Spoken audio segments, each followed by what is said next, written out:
திருமங்கலம் கப்பலூர் சுங்கச்சாவடி நிர்வாகம் இன்று முதல் உள்ளூர் வாகனங்களுக்கு கட்டண விலக்கு கிடையாது எனவும் வழக்கமாக நடைமுறையில் உள்ள வாகன கட்டணத்தில் இருந்து 50% கட்டண விலக்கு அளித்து உள்ளூர் வாகனம் ஓட்டிகள் 50% கட்டணம் செலுத்த வேண்டும் என சுங்கச்சாவடி நிர்வாகம் சார்பில் 2 நாட்களுக்கு முன் அறிவித்திருந்தது.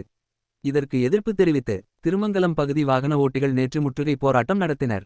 இந்த போராட்டத்திற்கு ஆதரவாக முன்னாள் அமைச்சர் ஆர்.பி. உதயகுமார் தனது ஆதரவாளர்களுடன் போராட்டத்தில் ஈடுபட்டார். இந்த ஆர்ப்பாட்டத்தில் முன்னாள் எம்எல்ஏக்கள் மகேந்திரன், எஸ். சரவணன் உள்ளிட்ட அதிமுக நிர்வாகிகள் 100க்கும் மேற்பட்ட பெண்களுடன் சுங்கச்சாவடி முன்பு அமர்ந்து போராட்டத்தில் ஈடுபட்டனர். தொடர்ந்து காவல்துறையினர் பல்வேறு கட்ட பேச்சுவார்த்தை நடத்தியும் எவ்வித சமரசமும் ஏற்கப்படாத நிலையில் முன்னாள் அமைச்சரும் சட்டமன்ற எதிர்க்கட்சி துணைத் தலைவரும் ஆன ஆர்.பி. உதயகுமார் குண்டு கட்டாக தூக்கி காவல்துறையினரால் கைது செய்யப்பட்டார்.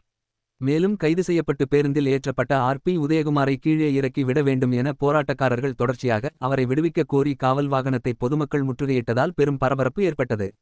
இதை அடுத்து போலீசார் உதயகுமாரை விடுவித்தனர். இந்த நிலையில் வரும் 15ஆம் தேதி வரை உள்ளூர் வாகனங்களுக்கு கட்டணம் வசூலிக்கப்படாது எனவும் 15ஆம் தேதி ஆட்சியர் அலுவலகத்தில் பேச்சுவார்த்தை நடத்தி அடுத்த கட்ட முடிவு எடுக்கப்படும் என அதிகாரிகள் உறுதியளித்ததை தொடர்ந்து 9 மணி நேரம் போராட்டம் வாபஸ் பெறப்பட்டது.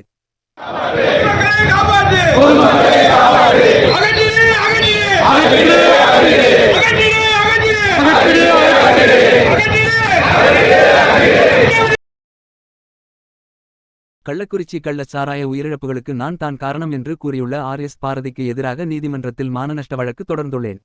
1 கோடி ரூபாய் நஷ்டஈடு கோரியுள்ளேன். ஆர்.எஸ். பாரதியிடமிருந்து பெறப்படும் 1 கோடி ரூபாயை கொண்டு கள்ளக்குறிச்சியில் குடியால் பாதிக்கப்பட்டவர்களுக்கான முகாம் அமைக்க செலவிடப்படும் என்று பாஜக மாநில தலைவர் அண்ணாமலை கூறியுள்ளார். சென்னையில் பாஜக மாநில தலைவர் அண்ணாமலை செய்தியாளர்களை சந்தித்தார்.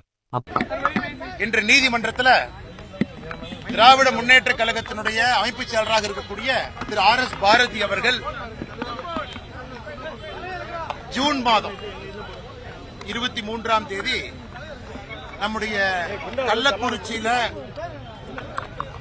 இல்லீகல் ஹூச் ட்ராஜடி விஷச்சாராயம் கள்ளச்சாராயம் இதையெல்லாம் அருந்தி கிட்டத்தட்ட 65 பேர் இன்னைக்கு இறந்திருக்கிறாங்க.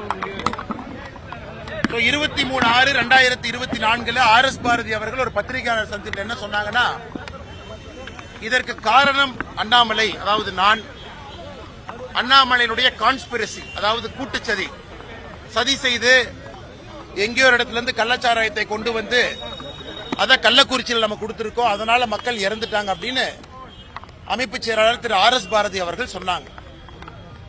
அவர்கள் சொன்னது எனக்கு பெரிய ஒரு துக்கத்தை உண்டாக்கி இருக்கிறது. மான நஷ்ட வழக்கு இன்னைக்கு நாம கொடுத்திருக்கோம். அண்ணாமலை தன் மீது தொடர்ந்த வழக்கை சந்திக்க தயார் என திமுக அமைப்பு செயலாளர் ஆர்.எஸ். பாரதி தெரிவித்துள்ளார்.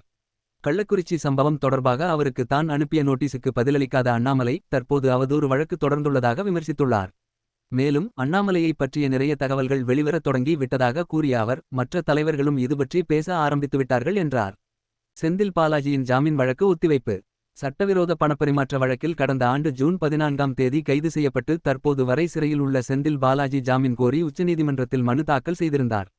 அதன் மீதான இன்றைய விசாரணையில் அமலாக்கத்துறை கோரிக்கையை ஏற்று நாளை மறுநாள் கடைசி வழக்காக விசாரிக்கப்படும் என கூறி வழக்கை ஒத்திவைத்து உச்சநீதிமன்றம் உத்தரவிட்டது.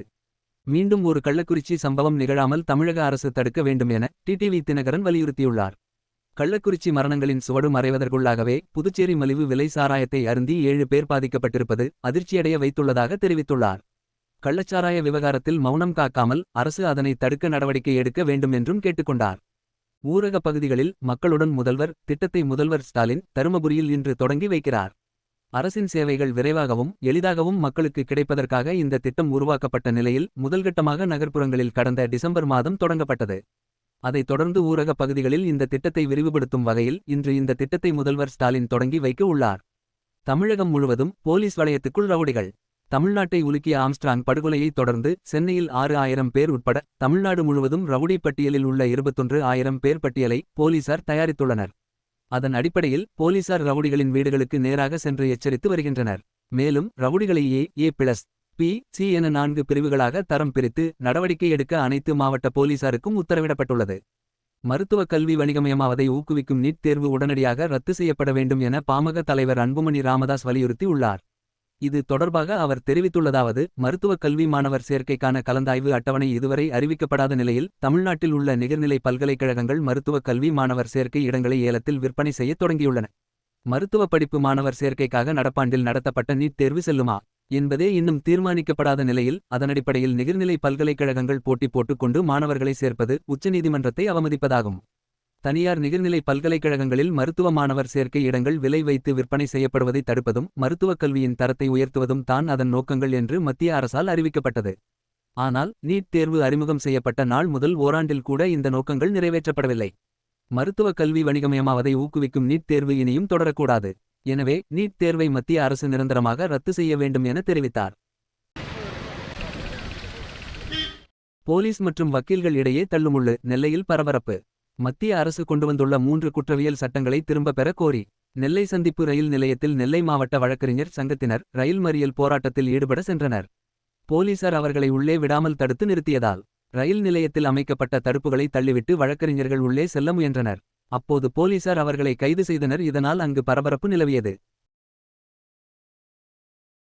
தமிழகத்தில் வரும் 2026 சட்டப்பேரவைத் தேர்தலில் அதிமுக தலைமையில் வலுவான கூட்டணி அமையும் என்று நிர்வாகிகள் ஆலோசனைக் கூட்டத்தில் பேசிய அக்கட்சியின் பொதுச் செயலாளர் எடப்பாடி பழனிசாமி தெரிவித்துள்ளார்.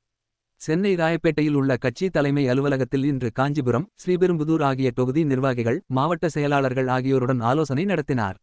இக்கூட்டத்தில் இந்த தேர்தலில் அதிமுக பெற்ற வாக்குகள் குறைவானது ஏன், சட்டப்பேரவை தொகுதி அளவில் எங்கெங்கு குறைவான வாக்குகள் பதிவாகின, எந்தெந்த நிர்வாகிகள் தேர்தலில் சரியாக வேலை செய்யவில்லை, திமுகவினருடன் கைகோர்த்து தேர்தலில் அதிமுகவுக்கு எதிராக வேலை பார்த்தது யார் என்பது உள்ளிட்ட கேள்விகளை பழனிசாமி எழுப்பியதாக கூறப்படுகிறது. இதற்கு பதிலளித்த நிர்வாகிகள், இந்த தேர்தலில் வலுவான கூட்டணி அமையவில்லை. மகளிர் உரிமை தொகை, மகளிருக்கான இலவச பேருந்து வசதி போன்ற அரசின் திட்டங்கள்தான் அதிமுக வாக்கு சதவீத இழப்புக்கு காரணம். வரும் 2026 தேர்தலில் வலுவான கூட்டணி அமைக்க வேண்டும் என கூறியதாக தெரிகிறது. இதைத் தொடர்ந்து பழனிசாமி பேசியது: வரும் 2026 சட்டப்பேரவைத் தேர்தலில் அதிமுக தலைமையில் வலுவான கூட்டணி அமையும். அப்பணியை கட்சி தலைமை பார்த்துக் கொள்ளும். அதுகுறித்து நிர்வாகிகள் யாரும் கவலைப்பட வேண்டாம் என்று அவர் பேசியதாக கூறப்படுகிறது.